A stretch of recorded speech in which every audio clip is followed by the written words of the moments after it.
What's going on, everyone? Thank you so much for tuning in to another episode of the Ducks Dish podcast. I'm your host, Max Torres with ScoopDuck on 3, coming to you on a Saturday morning, October 19th, 2024, as Oregon blows out Purdue 35-0 in West Lafayette on Friday night. And joining me to break down the game and give you our reaction is ScoopDuck owner and publisher Justin Hopkins. Justin, how we doing? Good. I at least I can speak for Southern Oregon. It's a beautiful fall day down here, and the sun is out. It's probably going to be 75 or 77 degrees on October 19th, so can't really complain about that. So everything's good in my world, and the Ducks are 7-0. There you go. There you go. Yeah, I definitely missed a bit of that Oregon weather after being up in Eugene last weekend. Not too bad here in Long Beach, obviously. So I'm not complaining, but nothing hits quite like a fall in the Pacific Northwest, a fall day, fall morning, things like that. But we got a game to break down. As you mentioned, Justin, the Ducks moved to 7-0 on Friday night, traveling out to West Lafayette, Indiana for their first true road Big Ten game. A lot of folks were calling it a trap game. They were worried about a big game hangover from the Ducks after knocking off Ohio State at home. We didn't see that. Ducks rolled to a 35-0 win. It wasn't a blowout all the way. There were some ebbs and flows, but Ducks got it done on Friday night and had a couple of big performances. Dillon Gabriel had a great game, and we got to see a pretty good amount of the backups, which was fun to see. Yeah, it's nice to see some of those backups have some good moments. I know we'll get into it, but yeah, I mean, just good to see. For me personally, just right out the gate, it was great to see Oregon come out and score on their first drive. Nice, clean drive. Got to the end zone, did everything they needed to do, and I think that set the tone for the game. Really, I think that was a big component of them. Obviously, coming out and scoring on the next drive as well. And just to me, I think once you saw it get to 14-0. It felt to me like, hey, this is a position Purdue's not going to want to be in, having to throw, which ironically enough, they did not. The next, series or two, they leaned heavy on the run game, which worked getting them down the field. But then once you got in the red zone, you could see Oregon went from, kind of into that bend, but don't break sort of a defense a little bit, but got, down close to the red zone and buckled down on the run game. And as we could see, that was that because they didn't put anything in the end zone. It was a very one-dimensional attack, it felt like, from Purdue. Starting quarterback Ryan Brown only threw for 93 yards last night, 9 for 19 with an interception on the night. So not a great performance from the Purdue quarterback. They were able to run the ball pretty effectively, though, on Oregon. 40 carries for 208 yards, averaging 5.2 yards a pop. So that was a little bit of a surprising development. I don't think I expected Purdue to run the ball quite that well, but you did have a lot of good days from guys like Mateo Uyunglele. He continues to just absolutely shred on defense this year. I think he had 3 tackles for loss and a sack in the first half alone. So he's been super active. We're kind of going all over the place here. I usually like to focus on the offense than the defense, but we can do anything. I don't know if there's any specific performances that you wanted to highlight, Justin. No, I think I would just circle back and speak to your point of the run game. I do think there was some really good runs by Purdue.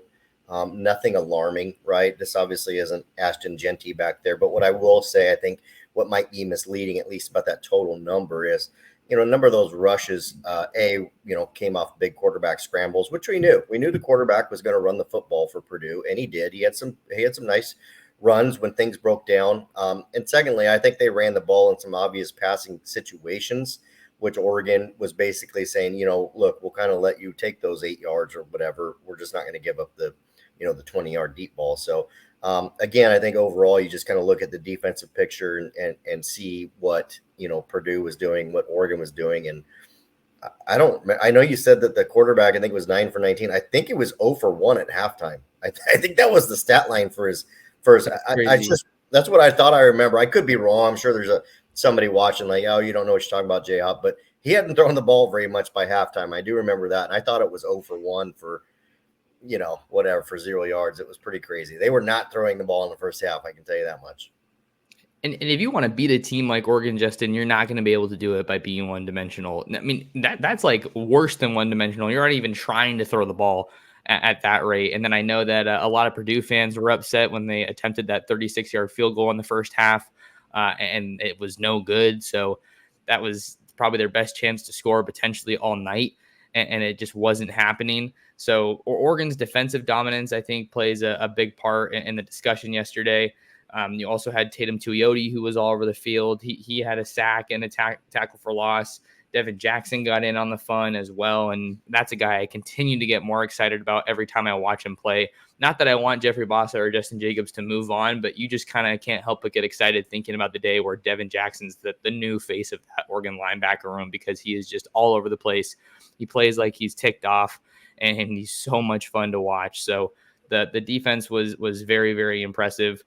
You also saw Kobe Savage recover a fumble that was forced by Jeffrey Bossa, and Cam Alexander got a pick. It was kind of our first notable sample size from the UTSA transfer, who I was really expecting to see much more of early on this year, but really nice to see him get involved. And even if some of these young guys got on the field and didn't do like incredible things, those are just still valuable reps, I think, to get under their belt. Yeah, I think, this is a game, for Oregon to, I do think I was surprised. I shouldn't say, I don't want to think. Dan Lanning knows what he's doing. I was surprised that the backups didn't get in a little bit earlier for Oregon. It felt like Dillon Gabriel and some of those guys maybe stayed in maybe a drive or two longer than I expected. But still, like you said, the nice thing about a game like this, it gets put into a comfortable position. And next thing you know, you put Jay Harris out there, and you put Cam Alexander out there, and you put some of these guys out there. And I think those two names specifically, that Jay Harris and Cam Alexander, running back and cornerback, I think a lot of fans expected those transfers to have a bigger role on this team, right? And they haven't to date. And so I've said this before, sometimes, and this happens, it's not the best thing, but sometimes guys don't practice as well as they play, right? Sometimes guys are just gamers, and you put them in a game and all of a sudden you're like, okay, you don't look like this in practice. Where's this come from? And it just sort of happens. And so maybe that's, seeing Jay Harris score a touchdown and see Cam Alexander get an interception to kind of preserve the shutout, if you will. Maybe seeing those plays gets them a little bit more playing time moving forward. And I know fans have asked about those two guys specifically for a long time now. So it was good to see that, and good for them to have a chance to step up and make a play. And again, I think if Oregon can get some more depth here, I know we're kind of like, now we're past the seventh game, so we're going like this, towards the end of the season, and that depth is going to be really, really important here in the next 2 months. And one of the depth notes that I think I came away very encouraged by was what we saw from Noah Whittington. Not to get away from those two guys, but I think I've been telling you, I've been writing about it on ScoopDuck. Jordan James is getting a lot of carries, a lot of touches. So like that's just a position that takes a beating. You're going to need something from Noah Whittington or Jay Harris or Jaden Lamar at some point this year. And Noah, I think, had one of his stronger performances. 9 carries for 42 yards, 4.7 yards a carry. And then, of course, he had that circus catch in the end zone with the defender all over him. That was just amazing. So I think for him, even though it wasn't necessarily a bunch of explosive runs, I think you just get him more carries, try to get that confidence built back. And then for him to impact the passing game the way that he did, I think is a very good sign. So that was definitely one of the positives for me. Yeah, I'd have to go back and look, just because I was kind of, I would say I wasn't as tuned in as I was in the first half, just because didn't see much or any of Jordan James in the second half. And so I think seeing Noah Whittington out there, Jay Harris out there, makes you feel a little bit better about that situation, maybe moving forward. Noah Whittington still in the first half, he was okay. Just, it seemed a little hesitant running, but then seemed like he kind of got going in the second half. His runs were better. Obviously, the catch was phenomenal. That catch was absolutely amazing in the end zone. So good to see him get going. Good to see Justice Lowe get a catch. Obviously Kenyon Sadiq, somebody that we've talked about or kind of wondered about, and then they've tried to do some plays to get him going, and none of them have actually really worked out all that well. A couple of them came together for him last night, obviously having a big game without Terrence Ferguson, whom I don't think is injured, like majorly injured. I think he'll be back sooner than later, but I think if you're Dan Lanning, you feel good about your tight end room, and you kind of figured, hey, look, I think we might be able to rest T-Ferg for a week and still get out of Purdue with a win. So I think that was more the case than anything there. And the offensive line once again did a great job. Kept a pretty clean sheet and opened up some run lanes, and it just it looks like this team keeps getting better week in and week out, right? And that's what you want. You want to be peaking by the end of the year, and it certainly feels like maybe we're getting close to that. Hopefully. Yeah, but with Terrence Ferguson, looks like he had to get his appendix removed, so not necessarily an injury, but it does look like he's going to miss a little bit of time. So I was really excited to see Kenyon Sadiq, and he had 2 catches on the night. I think it was for about 58 yards total, so not a crazy stat line, but just seeing him more involved, just getting the ball on a quote unquote regular play, I think was exciting to see. Like, just get that guy some touches. It doesn't have to be a pop pass out of the backfield or a sweep or something. I think he's just an absolute spark plug for this offense, and he's going to be so much fun to watch for a long time, however long he stays at Oregon. I also saw him get it done on a couple of run blocks where he just drove his guy into the ground. So I think that was really encouraging to see as well, especially because he came to Oregon on the lighter side, and that was a little bit of the concern or the question, I guess, that people had about him. How is this guy going to be able to develop his body? Well, he's up to around 240 plus pounds now, so he's definitely toting the weight that he needs to. Ducks were also without Trayshawn Holden. Nothing official really came out on that, but we didn't see him. It looks like he was probably held out of that one after the spitting incident that led to an ejection against the Buckeyes last weekend in Eugene. So you saw Justice Lowe get a couple of catches, like you mentioned there. A true freshman, Jeremiah McClellan, also registered his first reception at the college level. So you're getting a lot of contributions from a lot of different people, which is great. Dillon Gabriel finished the day 21 for 25, 290 yards and 2 touchdowns against 1 interception that was just a little bit high over Tez Johnson. Certainly a pass you'd love to have back that he usually hits, but I think overall you're feeling pretty good about where this Oregon offense is at after you moved on from a really emotional high in that Ohio State when it had to go on the road to what not everybody, but a lot of people were calling a trap game, like we talked about. It was a trap game. Like it was the penultimate trap game by pretty much any metric, right? A road game, conference opponent, somebody that you were whatever betting site you were looking at. We were, Oregon was favored by 28, 29, 30 points, whatever it was. It was a lot of points. Like, classic trap game for you guys to come off a high, short week. Yeah, Friday night. Yeah, Friday night, walk into a game and think you're going to walk all over them. And, there was the long lull of the third quarter, which just kind of, I don't think obviously no points were scored by either team. And just kind of like Oregon came out of the locker room, like sleepwalking, and you're like, And then of course they picked it back up, in the fourth quarter and continued the game. But to me, more than anything is that, and what I said heading into this game, we really weren't going to learn anything about Oregon from this game except for one thing. And that was going to be the leadership and the chemistry and the culture, basically all those things about this team being, hey guys, because that comes down to the players. I know the coaches are going to do their jobs and, they're going to give them the rah-rah speeches and say all the things and tell them to get focused. It's up to the players, really. They get out on the field, and if you don't have, Jeff Bassa barking at you, if you don't have Dillon Gabriel over there like, hey guys, we need to get this done. If you don't have that going from a team standpoint, then you really wonder about the culture. And I do think that was something that wasn't especially strong the first couple of weeks for Oregon. I think that was one of the areas Oregon was lacking, and I think that's what led to some of those lackluster wins, against Idaho, against Boise State, and I think we're seeing that now. Now with Ohio State in the rear view, and yes, of course Purdue, but with Ohio State in the rear view, I think we feel pretty good that this team has that culture and leadership. We feel a lot more confidence in the offense, which is my point about Ohio State. We know the deep ball's there, which we were concerned it wasn't for the first few weeks, and now the offense is fully evolved. We know the ball can go deep. We know they can run the ball, the underneath routes, the tight ends. So I think that, that will be there moving forward, and they'll just be continuing to work on all of those things together. I do think I really feel like Oregon was holding that deep ball for Ohio State and unleashed it there. And obviously now we'll see it unleashed moving forward. That deep ball that Dillon Gabriel had to Evan Stewart was just an absolute thing of beauty, just right there in the bread basket. Certainly one of the highlights from last night's win over Purdue.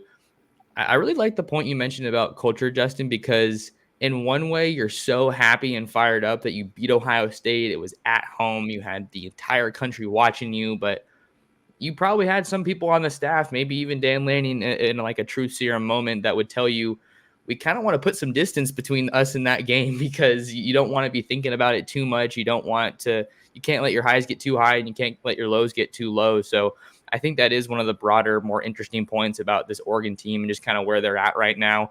Playing on the road, even though Purdue clearly isn't a good team, it's not easy. Like that's one of the things that I think definitely tells you if you have a good team, if you can travel. Certainly the defense traveled, all the best parts of Oregon traveled all the way out to true Big Ten country in the Midwest last night. So I thought that was an interesting point to hit on there because Dan Lanning's got to have that culture dialed in, and it looks like it is right now. Yeah, I mean, if we had Dan Lanning privately heading into this game, it'd be what's your one biggest question mark? And I would think it'd be that, right? Because you don't really know. This is whatever's West Lafayette to Eugene's probably 2,000 miles, 2,400 miles. I don't know. It's a long ways, right? And your longest road trip to date was down to Los Angeles, which a number of your guys have been to Los Angeles before, came from Los Angeles. That's not really much of a road game. So you got a true road test, conference opponent. And again, it was a classic trap game. So I think if you're Dan Lanning, you probably had those maybe culture leadership concerns heading into this game. And now you come out of it thinking, okay, we won 35-0. First road shutout since, I don't remember what the graphic said. I think it said it was 92 or something like that for a first road game shutout for Oregon. What a great win. What a great way for Oregon to quiet the trap game, folks. And I don't know. You start looking at and I know we can get it. I don't want to get too far ahead here, but you start looking at the schedule and you think, okay, Michigan's like a glorified Purdue, right? They're one-dimensional. They run the ball and they cannot throw the football. A lot better on defense. They're a strong defense, but you start looking at Michigan thinking, okay, Oregon should be favored in that game going to Michigan. That's probably Oregon's toughest test remaining. I mean, Illinois, Wisconsin, I don't know. Maybe at Wisconsin, maybe, Illinois is a good team, very winnable for Oregon, but also at home. And of course, the rivalry game. I mean, Washington's going to get up to play Oregon. I mean, if Oregon is sitting at 11-0 or whatever at that point of the season, and Washington comes to town, that no matter what Washington's schedule looks like or record, their goal is to be let's put a blemish on that record for Oregon. That's going to be their number one goal. But if we're calling a spade, Washington doesn't look very good. Like they look okay. So. I mean, in terms of that, I pick on Miami and some of these other schools for not having anybody to play left. I think Oregon's going to have a couple teams that are ranked, but really, I mean, it's a pretty favorable schedule the rest of the way. It's definitely shaping up to be favorable for the Ducks, and maybe that's where we can take this conversation a little bit, Justin. Because for me, I don't really know what it was or if this kind of happens to you, but it wasn't until I saw the graphic, which I think had a typo on it, just killer broadcast by Fox last night. It said, I think, Our Oregon. They are 7-0 for the first time since 2013, I think was the last, or I guess it would have been 2013 or 2014. And that just kind of made me, seeing that for whatever reason, just made me think like, wow, this team's really good, but also 7 games through the season already. Like, I don't know if you feel this way because like in the content world and all the writing and stuff that we do, like it's so easy to just, we want the season. And we're not saying it's over. We got, the expanded playoff and all that stuff. There's a lot of great football left, but it just kind of made me take a second to be like, wow, we are really already, a little over the hump halfway through the regular season. And even the high school season's also coming rapidly kind of down to the playoffs about a month or so away. So just crazy that we're already at this point, but Oregon's playing some fantastic ball. And as always, I'm so grateful to cover this team. Yeah. This could be an entirely different podcast, of course, but I mean, like, every year this happens to me. You've got to cherish these Saturdays. I mean, they are to die for. And of course, Oregon played on a Friday night, but you get my point. You got to cherish these Saturdays because they come and they go. And then all year, the rest of the year, we're like yearning for college football. college basketball is okay, fills a little bit of a void. You have the NFL, their season's a little bit longer, so maybe you kind of parlay that, but still it ends up being quite a few months that you just start yearning for that again. And yeah, it's kind of sad already. Like you said, we're through 7, which is more than halfway through the regular season. Of course, there's the postseason, which nothing is guaranteed there. You could be you're one and done as far as that's concerned. So you could play an extra week or 2 and be done, or who knows, right?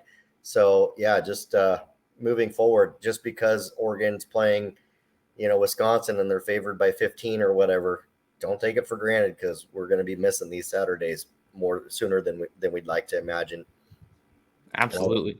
And I will say this on top of that, and this is what I think could be an entirely different podcast, is there's a lot of really great college football games out there. Like each Saturday, we've had some good games. On the one weekend when we thought there weren't any games, it was the biggest upsets that day, that basically we've had all year. Today looks like a banner day of college football, Georgia, Texas, and some Tennessee, Bama. There's some good football games today.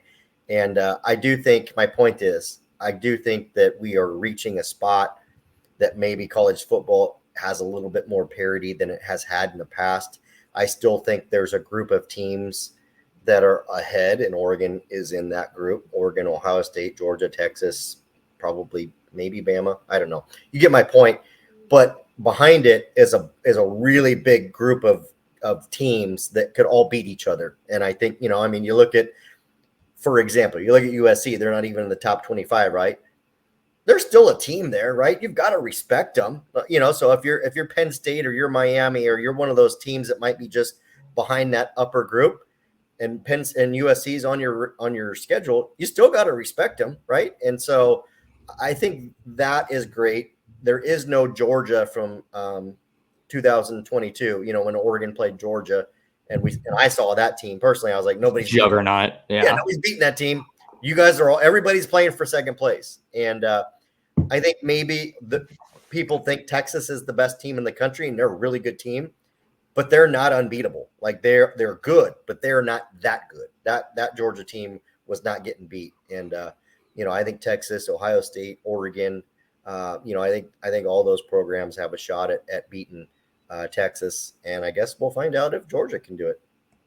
I feel like we're getting a little sentimental here with just be grateful for college football, Justin, because it comes and goes before you know it. But you know what else you got to be grateful for? How about Ranchito Grill in Springfield? Not sure what your dinner plans are tonight, but head on over to Ranchito at 1537 Mohawk Boulevard. Try out their homemade tortillas. Justin and I have had them, and they are fire. They have great food, a great environment, and they will take care of you. Say what's up to my guy, Ruben, and let him know that Max Torres sent you. One other thing I have to let you guys know about, Justin, we were talking about it on the pod the other day. We had a flash sale over at ScoopDuck during the Ohio State week, and that was awesome. We got a bunch of new subscribers over there, so we always welcome the new faces. There's still a good opportunity for you guys. If you have not already checked us out at ScoopDuck, you can try us out for a week. 7 days of access for just $1, and then that will roll directly into a 50% off of your first year with us over at ScoopDuck, which also gets you access to the rest of the On3 network and all of our other team sites, and Chad Simmons and Steve Wiltfong, Pete Nakos, all the great writers and people we have on our team over here at the On3 network. Justin, I have one more question that I wanted to kind of throw at you that we can kind of chew on to talk about the Ducks, and then maybe a little bit of recruiting from my game that I was at last night. So here we are. Oregon's at 7-0, number 2 team in the country. Are you surprised that that is the reality compared to what you were thinking about the Ducks preseason? And just kind of, I guess, building off of that, is this the team that you expected to see? It's a great question. And so my immediate reaction to that is this. I felt that Oregon would be 7-0 or 6-1 at this point. That was my preseason thought. Of course, when I say 6-1, we all know who I'm talking about, right? Let's not kid ourselves. I mean, Ohio State was a couple seconds away from kicking a field goal, potentially winning that game. Those were two very closely matched teams. So 7-0 and 6-1 is where I expected Oregon to be. So I guess they're on the positive end of that. 6-1, I still wouldn't have been mad. The only way I would have been mad at 6-1 is if they got blown out by Ohio State. And then we're like, okay, so Oregon's good enough to beat the other teams, but not good enough to beat Ohio State. Now, that was my preseason thought. Where I'm at now, Boise State's a better team than I think people thought. And I warned going into that game, like, this is not a bad Boise State team. This is a strong team. And they look great behind Ashton Genty. And again, I don't think they're in that bubble of elite. But if you're USC, if you're Michigan, if you're, possibly Miami, and you see Boise State on your schedule, you're in for a fight. You're in for a game. So 7-0, 6-1. I think, obviously, I had concerns about the offensive line going into the season, and those were justified at the beginning. I think we're seeing a unit that's coming together and playing pretty solid ball here the last 3 or 4 weeks. So I feel good about that. I knew the defense was going to be good. I think they're even better than I thought. I don't think people are truly, really respecting this as an elite group.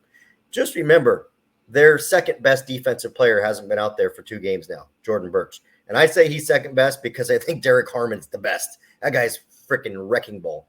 He's playing above, and no disrespect to Jabbar Muhammad or some of the other guys. There's just a lot of really good names on that defense. But Jordan Burch is one of the top players on the defense. And, you miss a T. Ferg, you miss a Jordan Burch in this game. And obviously Trayshawn Holden didn't play.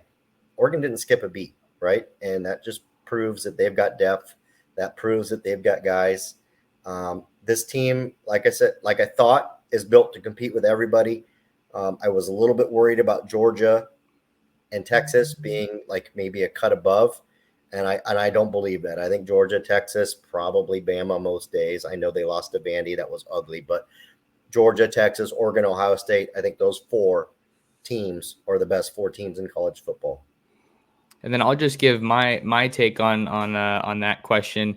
I'm kind of in the same camp as you as far as did I expect this to be where Oregon was at? And I think that, it was a toss-up more or less, right? I think that they were going to win every other game on their schedule, but obviously Ohio State is the one that really stands out to you. And that was the not the first test of the Dan Lanning era, because we've seen them play some good teams before then, but they didn't have anyone on their previous schedule of this caliber, aside from Georgia, which was Dan Lanning's first game as a head coach, and nobody expected them to do anything in that game.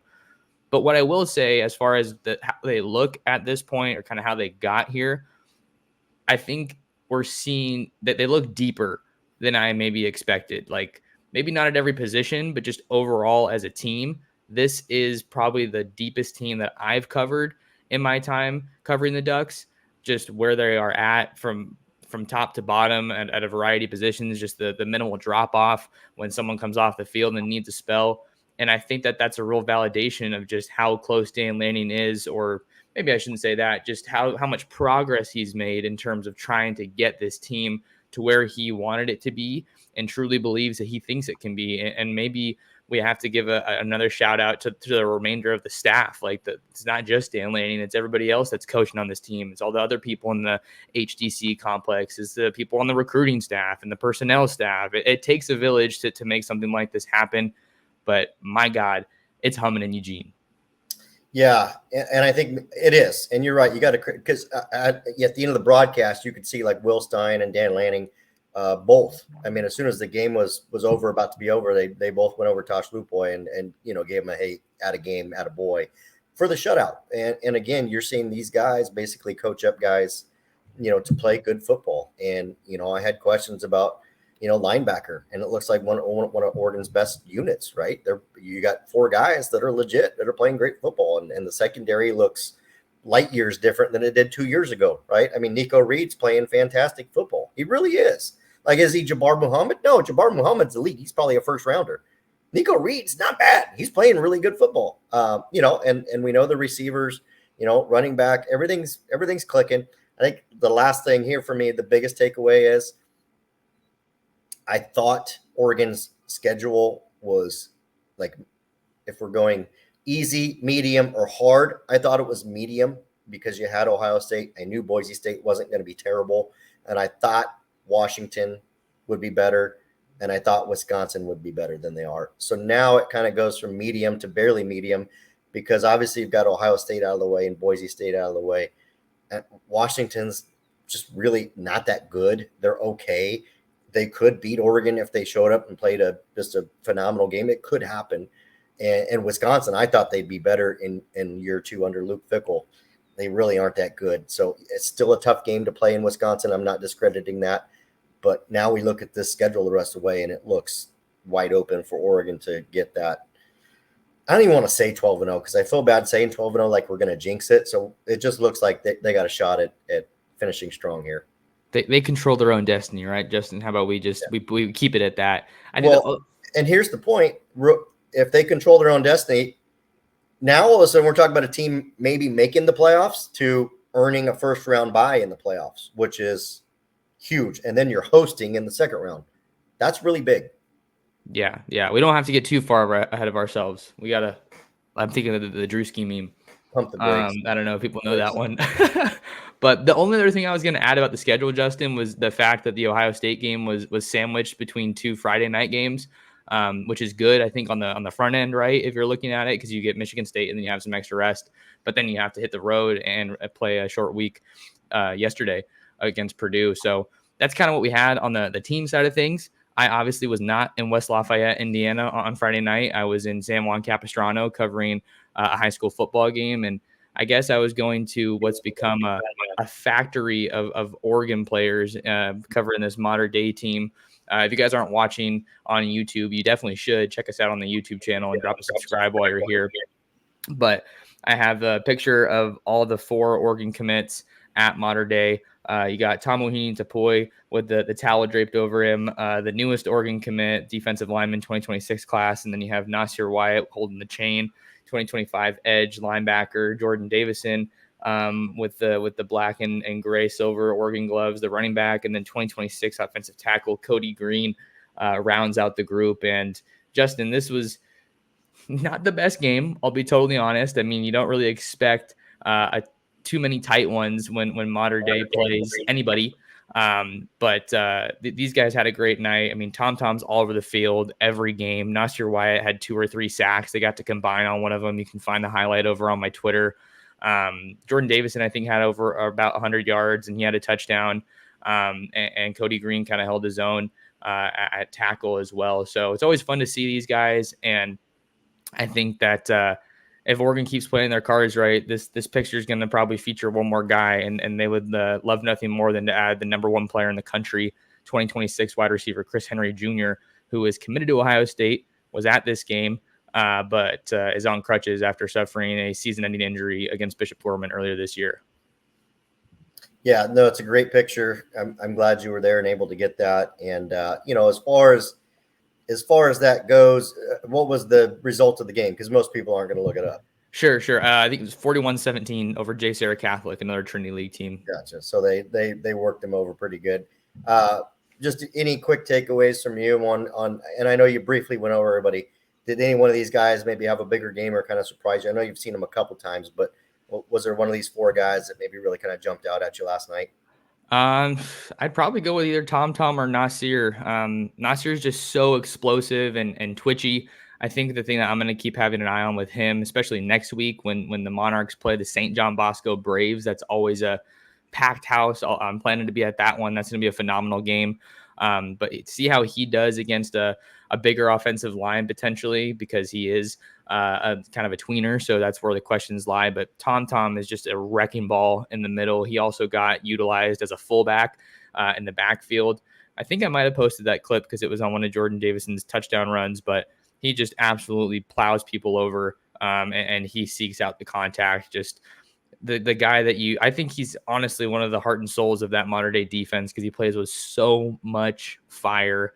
And the only other, I guess, item I would add is Sean Scott, a 2026 edge outside linebacker. He had a pretty nifty jumping interception on a broken trick play that J. Sarah Catholic was trying to run. But I've been hearing a little bit of rumblings that an Oregon offer could be in the cards or on the way potentially for him. So I think he's another guy that fans should keep an eye on.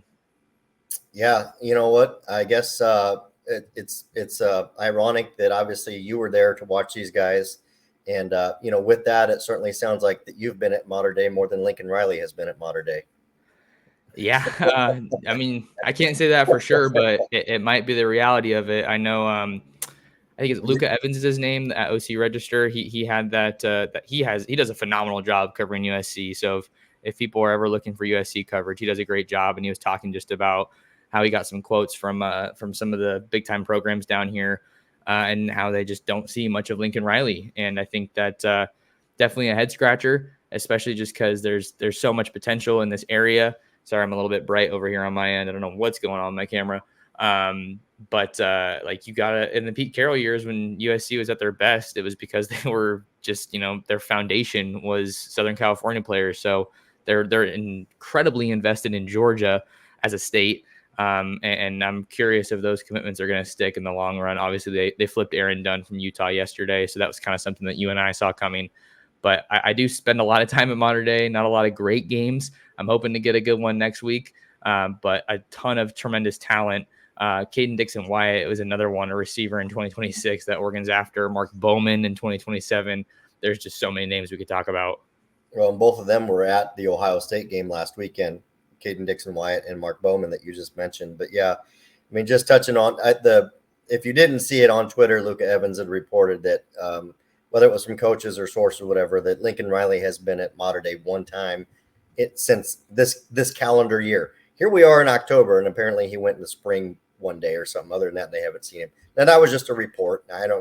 You and I can't verify if that's true or not, but the evidence remains that, USC is not put up the fence around Los Angeles, like you said, like it was when Pete Carroll was there.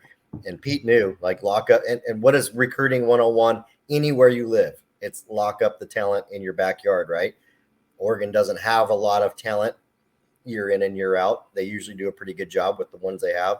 But really, it feels like Oregon's backyard has been LA now, because they're just pillaging, some of the best out of LA. And Lincoln Riley has decided that he's going to recruit Georgia and wherever else and ignore all these guys, which is a absolute recipe for disaster. I don't care if it was Lincoln Riley or whoever. You can't do that. Like, you can't. That'd be like Steve Sarkisian going to Texas and deciding he's going to recruit California and Georgia instead of the state of Texas. It's just dumb.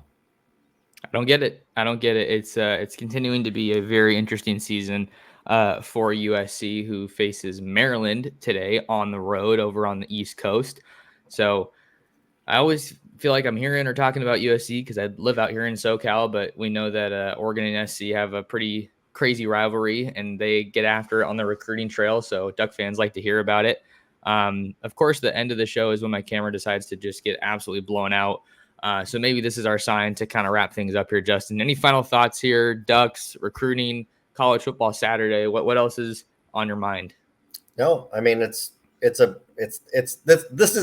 are the times that we all live for, right? This is like the time of the year that we whine and complain and wish all year to get to, September, October, November. And here we are right in the smack dab in the middle of it all.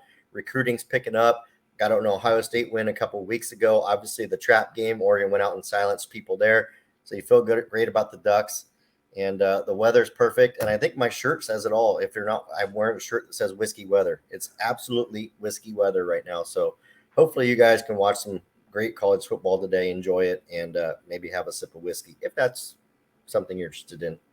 There you go. Yeah, it's a fun time. You love being around it. I love being at the Friday Night Lights, and I've gotten to do that the past couple of weeks, and now just watch a great slate of college football and cover the Ducks as well. So we really appreciate you guys taking some time out of your day to check us out and talk some Duck football with us. If you want to find more of that guy, Justin Hopkins, you can follow him on Twitter/X at JHopkinsSD. You can find me anywhere at Torres Sports. Subscribe to the ScoopDuck On 3 YouTube channel, and then come and see us at ScoopDuck.com. Remember, you can try us out for 7 days, a whole week, for just $1. And then lastly, share the show with your friends, with your family, with other Duck fans. But until next time, thank you so much for listening to another episode of the Ducks Dish Podcast.